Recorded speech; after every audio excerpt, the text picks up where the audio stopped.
Hello friends, आज का हमारा टॉपिक है प्रोबेबिलिटी डिस्ट्रीब्यूशन पर बेस्ड न्यूमेरिकल। ठीक है, इससे पहले का जो हमारा टॉपिक था पार्ट फर्स्ट, उसमें मैंने आपको बताया था probability distribution and it's narrowing with increase the number of particles. मतलब हमने बताया था जैसे जैसे पार्टिकल्स के नंबर, मॉलिक्यूल्स के नंबर हम बढ़ाते जाते हैं वैसे वैसे क्या होता है, डिस्ट्रीब्यूशन की जो प्रोबेबिलिटी होती है वो घटती जाती है। ठीक है, ये था हमारा टॉपिक। इस पर मैंने आपको डेरिवेशन सॉल्व करके बताया था। ठीक है, आज मैं उस पर बेस्ड न्यूमेरिकल के बारे में या एग्जाम्पल्स के बारे में बात करूँगी। ठीक है, तो चलिए फर्स्ट एग्जाम्पल के बारे में बात करते हैं हम। इस एग्जाम्पल को देखने से पहले प्लीज़ आप पार्ट फर्स्ट ज़रूर देखिए, तो आपको ये एग्जाम्पल बहुत ही क्लियर हो जाएगा। ठीक है, प्लीज़ देखिए प्लीज़। ठीक है, चलिए एग्जाम्पल अपना शुरू करते हैं। For example let 40 molecules are distributed in 2 cells. मैंने वहाँ पे भी आपको जब डेरिवेशन सॉल्व कराया था तो हमारे पास क्या N total number of molecules कितने थे, कैपिटल एन थे। उन्हें हमने दो तरह से डिस्ट्रीब्यूट किया था, एक N1 और एक N2। ठीक है, उसी तरह से यहाँ पे हमारे 40 मॉलिक्यूल्स हैं, उन्हें भी हम क्या करेंगे, 2 सेल्स में डिस्ट्रीब्यूट करेंगे। ठीक है, the most probable distribution will be 20 × 20। उसमें मैंने आपको क्या बताया था, मोस्ट प्रोबेबल डिस्ट्रीब्यूशन बताया था किस तरह से निकालते हैं। जब हम आधा आधा किसी भी चीज़ को हाफ हाफ डिवाइड करते हैं 2 सेल्स में, मान लीजिए 40 मॉलिक्यूल्स को हमें 2 सेल्स में डिस्ट्रीब्यूट करनी है, तो अगर हमें मोस्ट प्रोबेबल डिस्ट्रीब्यूशन भी चाहिए। ठीक है, मोस्ट प्रोबेबल चाहिए तो आप समझ गए, मोस्ट प्रोबेबल डिस्ट्रीब्यूशन कह दिया, इसका मतलब है 40 मॉलिक्यूल्स हैं तो उन्हें आधा आधा डिवाइड कर दो 20-20। ठीक, बहुत ईजिली समझ में आता है कि मोस्ट प्रोबेबल डिस्ट्रीब्यूशन मतलब हाफ हाफ डिवाइड कर दो। ठीक है, अगर आप यहाँ पे 15, यहाँ पे 25, ये यहाँ पे 10, यहाँ पे 30 ऐसा कुछ डिस्ट्रीब्यूट करते हो तो वो मोस्ट प्रोबेबल डिस्ट्रीब्यूशन नहीं होगा। ठीक है, तो मोस्ट प्रोबेबल डिस्ट्रीब्यूशन निकालने के लिए हमने मान लीजिए 40 मॉलिक्यूल्स को 2 सेल्स में डिस्ट्रीब्यूट करना है, तो हमने 20-20 डिस्ट्रीब्यूट कर दिया। अब 20-20 की ज़रा प्रोबेबिलिटी निकालते हैं। चलिए, मैक्सिमम प्रोबेबिलिटी आएगी, इसलिए मैंने पी मैक्सिमम लिखा हुआ है 20-20, मतलब 20 टाइम्स सक्सेस और 20 टाइम्स फेलियर होगा। ठीक है, चलिए आइए, यहाँ पे फॉर्मूला मैंने आपको प्रूफ कराया था। फॉर्मूला क्या था हमारा, देखिए फॉर्मूला ये था, पी मैक्सिमम प्रोबेबिलिटी। आप मैंने पहले ही बताया, आप वो वाली वीडियो देखोगे तभी आपको ये वीडियो क्लियर होगी। ठीक है, तो वो वीडियो देखना ज़रूरी है। फॉर्मूला वैसे मैंने ऐसे ही बेसिकली यहाँ पे लिख दिया हुआ है। पी मैक्सिमम जो मैक्सिमम प्रोबेबिलिटी का फॉर्मूला था वो आया था, ये सॉल्व करके मैंने निकाला था डेरिवेशन से, आपको देखना होगा। ठीक है, तो factorial n upon factorial n/2 का होल स्क्वायर इंटू 1/2 की पावर n था। ठीक है, ये फॉर्मूला आया था। अब फॉर्मूले में फैक्टोरियल n यहाँ पे क्या था, टोटल नंबर ऑफ मॉलिक्यूल्स या पार्टिकल्स। तो टोटल नंबर ऑफ मॉलिक्यूल्स कितने, 40 हैं, तो मैंने 40 लिख दिया। ठीक है, 20 मुझे डिस्ट्रीब्यूट करना है, तो मैंने फैक्टोरियल 40 लिख दिया, total number of molecules upon n/2 मतलब 40/2, 40/2 मतलब 20। ठीक है, n मतलब n की वैल्यू यहाँ पे number of total number of molecules कितने हैं, 40 हैं। ठीक है, तो 40/2 तो यहाँ पे 20 हो गया, 20 का होल स्क्वायर लिख दिया मैंने, 1/2 की power total number of molecules 40। ठीक, 40 लिख दिया। ये हो गया हमारा इक्वेशन नंबर 3। ठीक है, now the probability of distribution 25% of the most probable distribution will be।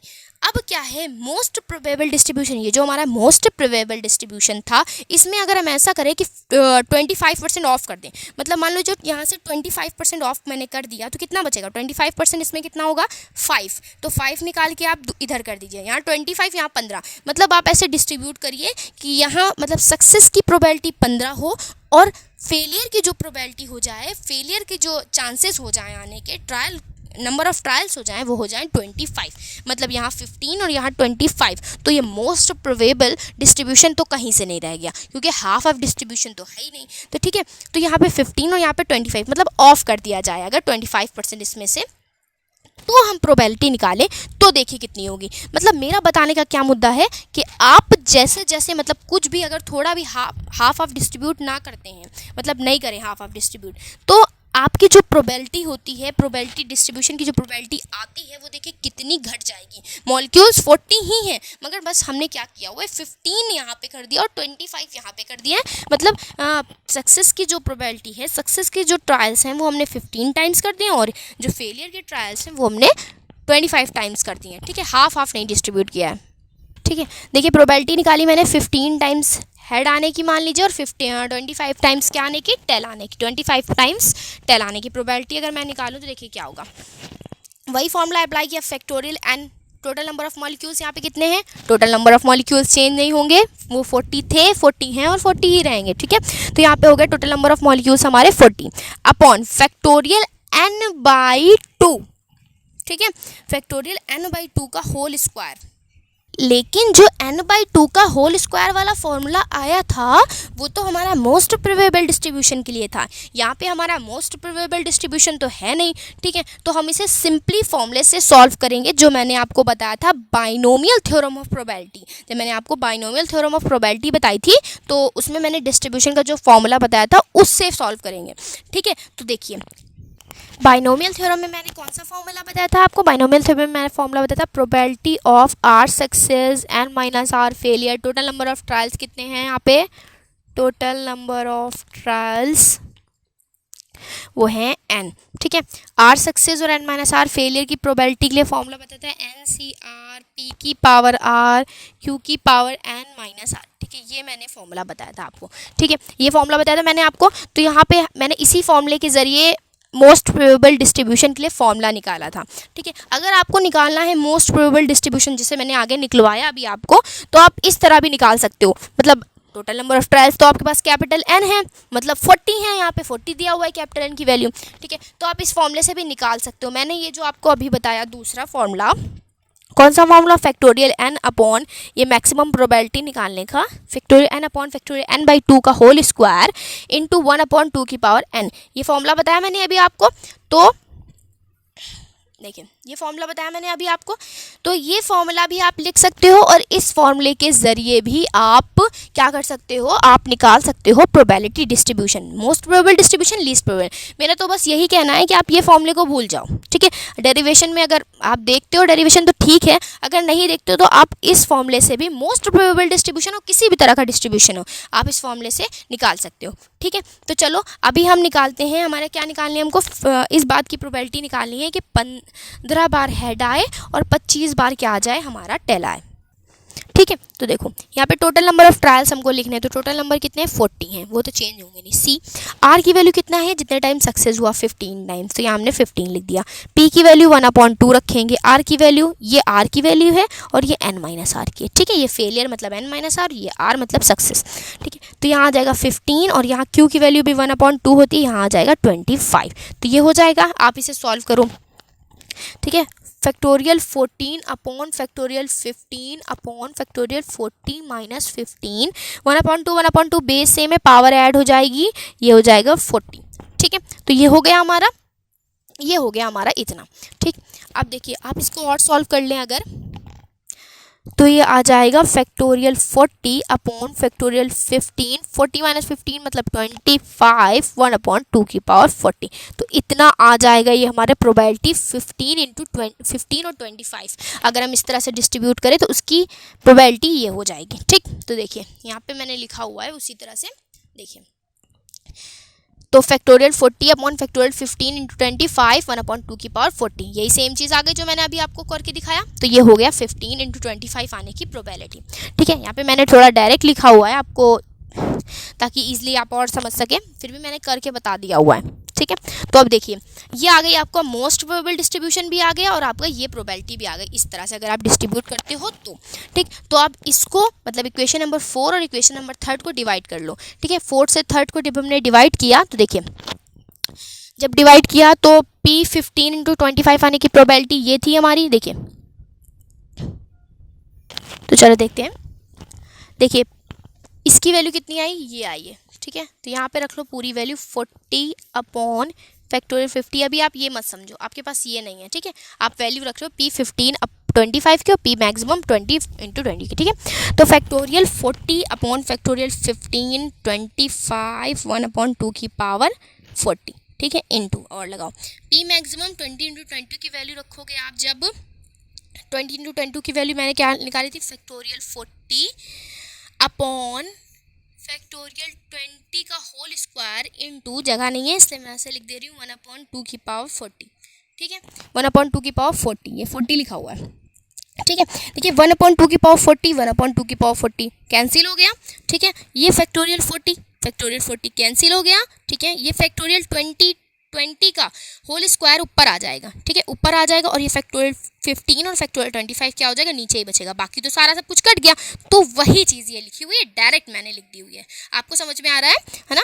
तो देखो बस आप लिखो, अलग अलग लिख के देखोगे, आप इजीली सॉल्व कर लोगे, इसलिए मैंने डायरेक्ट कर दिया। आप इतने बड़ी क्लास में आ गए हो, आपको ज़रूरत नहीं है छोटी छोटी कैलकुलेशन की, बट मैंने फिर भी, मैं पढ़ा रही हूँ, मैं टीचर हूँ, तो सब मुझे समझाना होगा, ठीक है। तो चलिए आपने ये लिख लिया, तो ये आपको समझ में आ गया किस तरह से मैंने सॉल्व करके यहाँ पे डायरेक्टली लिखा हुआ है, तो ये मैंने लिख लिया, ठीक। अब फैक्टोरियल 20 का होल स्क्वायर है, आप इसे सॉल्व करो, ठीक है। फैक्टोरियल 25 को अगर आप खोलते हो,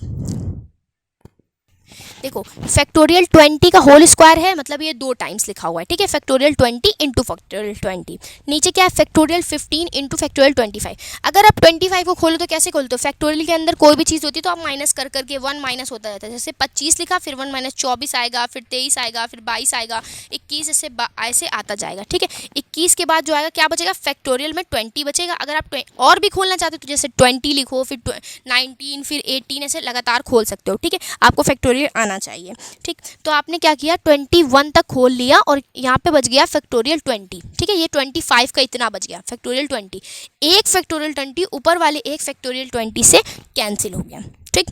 तो ऊपर क्या बचा, ऊपर सिर्फ बचा फैक्टोरियल 20, और बाकी ये चीज़ सॉल्व होगी, इतनी आ गई। देखिए मैं आपको पूरा करके दिखाती हूँ, चलिए देखिए ये चीज़ लिखी हुई, इसे सॉल्व करके यहाँ पे मैं दिखाती हूँ आपको, देखिए किस तरह से होगा। देखिए फैक्टोरियल 20 को हमने 2 टाइम्स लिख लिया, फैक्टोरियल 20 इंटू फैक्टोरियल 20 अपॉन, ठीक है, फैक्टोरियल 15 को ऐसे ही रहने दिया, ठीक है, इंटू ना लगाएं, ऐसे ही रहने दें। फैक्टोरियल 25 को खोलें, 25, 24, 23,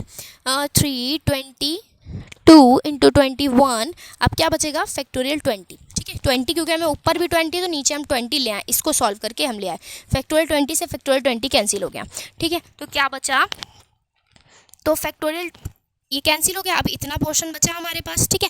फैक्टोरियल 20 को भी आप खोल सकते हो, 20 into 19 into 18 into 17 into 16 into factorial 15 बचेगा। क्यों फैक्टोरियल 15 तक हमने खोला, क्योंकि नीचे फैक्टोरियल 15 मौजूद है, ठीक है। और बाकी ये लिख लीजिए, 25, 24 इंटू 23 इंटू 22 इंटू 21, 15 से ये 15 कट गया, तो इतना पोर्शन आपके पास बच गया, ठीक है। तो इतना पोर्शन जो आपके पास बचा, आप ज़रा उसको सॉल्व करें।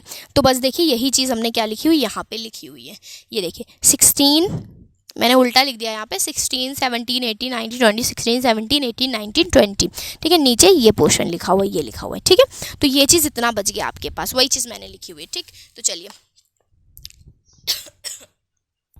आप इसे सॉल्व करोगे, जब आप इसे सॉल्व कर लेना तो आएगा 0.3, ठीक है। 0.3 मतलब 0.3 P 15 upon 25 upon P maximum 20 into 20 is equal to क्या आ जाएगा, 0.3, ठीक है। 0.3 जब आ जाएगा तो आप P 15 इंटू 25 निकालेंगे तो P मैक्सिमम क्या चला जाएगा, ऊपर चला जाएगा, तो P मैक्सिमम ये आ जाएगी इक्वेशन इस टाइप की। P 15 इंटू 25 मतलब प्रोबेबिलिटी जब 25% ऑफ कर देते हैं हम तो क्या हो जाती है, 0.3 हो जाती है, 0.3 आ जाती है P मैक्सिमम का, मतलब P मैक्सिमम का सिर्फ,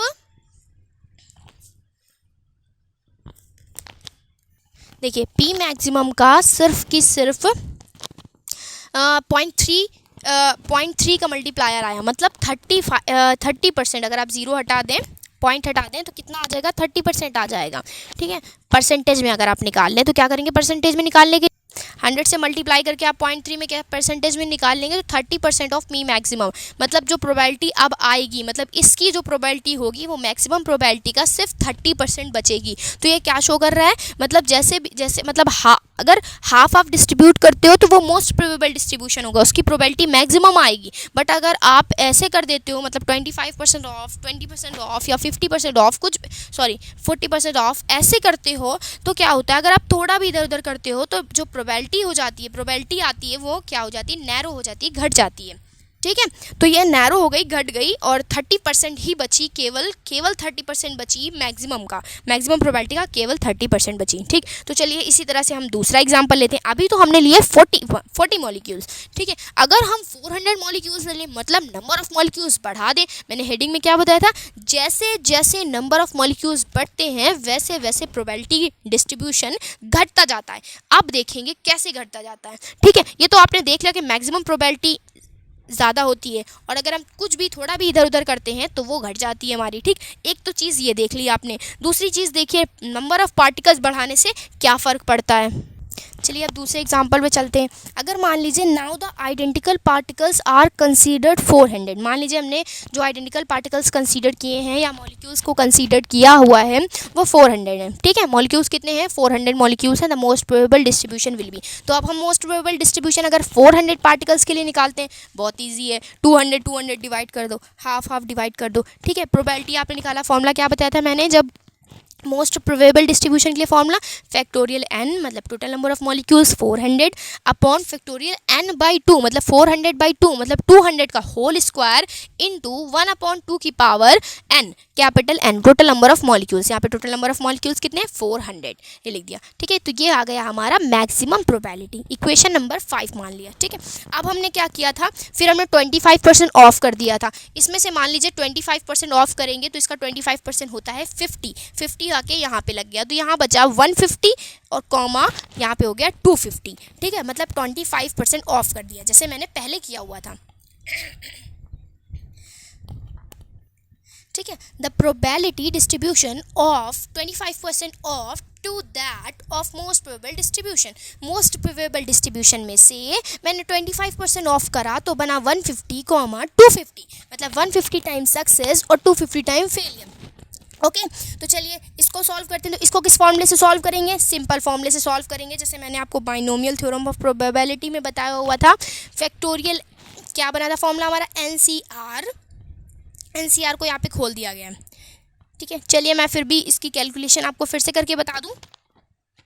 ओके, तो देखिए बाइनोमियल थ्योरम में मैंने बताया आपको probability R success n minus R failure का फॉर्मूला बताया था NCR। आप इससे मोस्ट प्रोबेबल डिस्ट्रीब्यूशन भी निकाल सकते हैं, मैंने आपको पहले बताया।